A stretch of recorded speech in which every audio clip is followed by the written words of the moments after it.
Tatlong weather system ang magdudulot ng mga pag-ulan sa malaking bahagi ng bansa ngayong Huwebes ayon mismo sa weather forecast ng Pag-asa.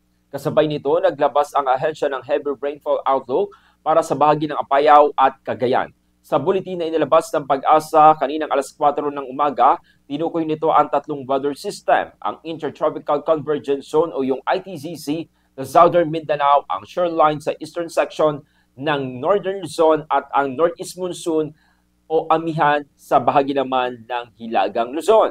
Dahil po sa ITCZ, naasahan po magkakaroon ng makulimlim na kalangitan na may mga kalat-kalat na mga pag-ulan at thunderstorm sa bahagi naman ng Davao Region, Sacsayhuaman, Basilan, Sulu, Tawi-Tawi at dito sa Dacon ng Palawan.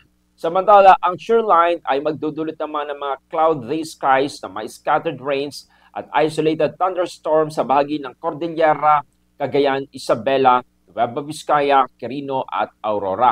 Sa dako po ng Batanes at Ilocos Norte ay makakaranas ng mga pag-ulan at makulimlim na kalangitan, dulot naman ng umiiral na hanging amihan. Para naman dito sa dako ng Metro Manila at iba pang bahagi ng bansa, inaasahan ang partly cloudy hanggang cloudy skies na may posibilidad naman ng isolated rain showers o thunderstorm dahil pa rin po yan sa umiiral na easterlies.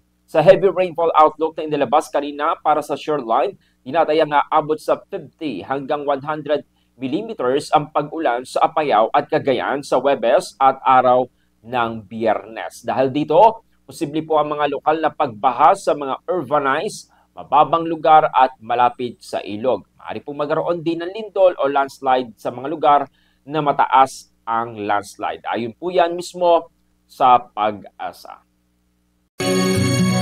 Morning.